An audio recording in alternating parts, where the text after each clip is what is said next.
I must say that I enjoyed a lot of what NASCAR did this weekend in COTA. I already went over, it, but whole thing thought the getting rid of the stage break cautions was amazing, as it made people actually have to use this really weird thing in racing called strategy. That was a good change of pace.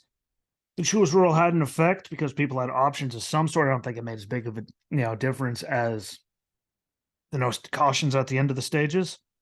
But I still liked it, even though at the end, we saw all weekend it just didn't matter because people just bulldozed in there anyway. But at least it gave you an option as to where to be, which was good. And I like the doubleheader weekends, doing the doubleheaders on Saturday, because gets them both done in one fell swoop, and it gives more to the fans, both on TV at the track, to get them to go to both races, it gets more people there, more money, more eyes, more all of those things. It's going to be kind of impossible this weekend coming up because of WrestleMania and everything that goes with that for the other show.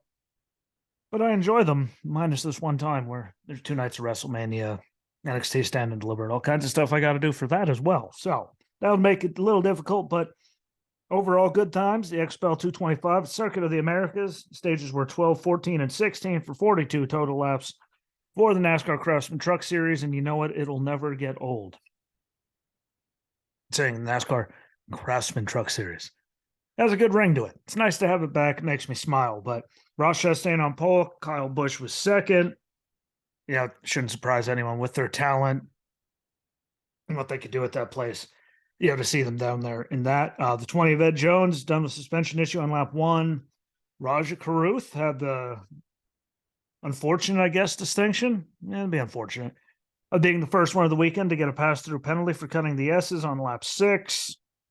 Don't worry, he wasn't the only one. A lot of guys in the Cup Series and everyone had that problem. A host of ours around on lap 8 for the second caution seemed to have no brakes. They went straight to the floor, and you could tell the way he cut it sideways, which sucked. Power steering issue as well. Matt Crafton was turned by his teammate Haley Deegan. He ended up retiring shortly after that, right after the second stage began. Christian Eckes got stage 1 victory. And then later on, he has power steering issues like Hocevar did in stage 1. Ross Chastain has a fuel pressure issue towards the end of stage 2. Some mechanical stuff more than anything with the trucks, really. In my,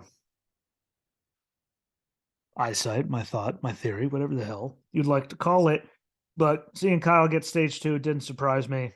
And the strategy he had, it was going good until Parker Kligerman had electrical issues that ends his day during the green flag pit stop cycle. Kyle was the last one that had to go.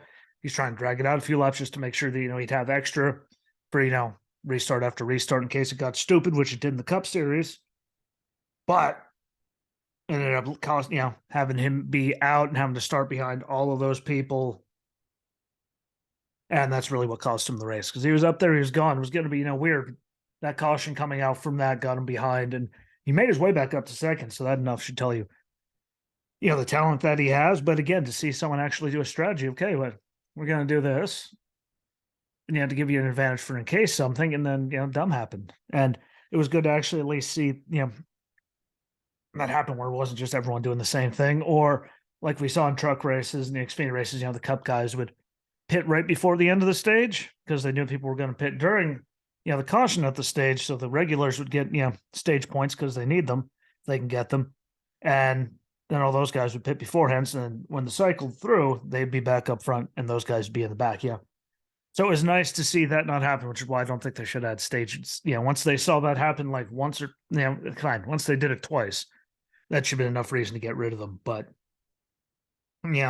really good racing. It was good to see them have, options again. Zane Smith ends up going back to back, and it's a three-peat for the 38 front row team because Todd Gilliland won it 2 years ago in the 38. Now Zane's gone back to back, which is outstanding, even though it was Kyle got screwed last year, so he shouldn't have got it.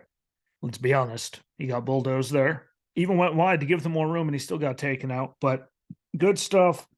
Burned it down, literally. Mud flaps lit on fire, melted down the whole back end of the car. The truck was on fire. Glad it didn't, and did much worse things where that fire was.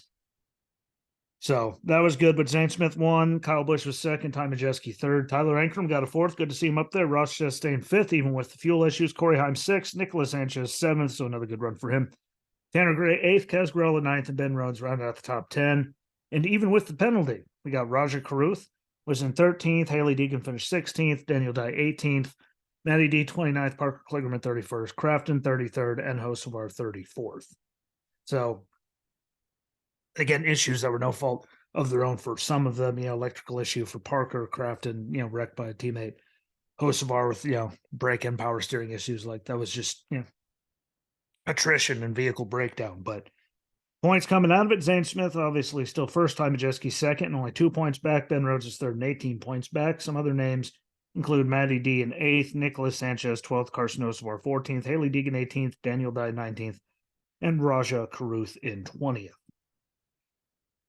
But moral of the story was really good to not see the caution flags. People were still racing hard to get stage points because they still want them, because we have seen numerous times they come in very handy in the overall grand scheme of thing with the points. Every point matters because we've seen people miss out by just 1 point or ties or anything. So, it was really good to see them still racing, but not throw the caution. It sucked for Kyle the way it fell, but that's just one of those things that happen all the time in NASCAR. You got a strategy and then, and something happens and nothing you can do about it. But I think that they should do it. And they should get rid of them for everywhere. Put it back into racing and strategy, still award points. Screw it. Because they could still get them with all that, but we'll see. I already did one on that. So find that episode if you haven't already. I go much further into depth, but thank you for watching. Thank you for listening. Don't forget YouTube, Apple Podcasts, Spotify for podcasters, which is formerly Anchor. You can click on that link as well to leave voice messages and to give, financial support to the show, to pay for trademarks, all that stuff that I have to do through the government. I appreciate all of you. Don't forget, share the hell out of all of them. This one, all the other ones I did. It helps out more than you know. And I'll be back. So until then, enjoy your week. Bye.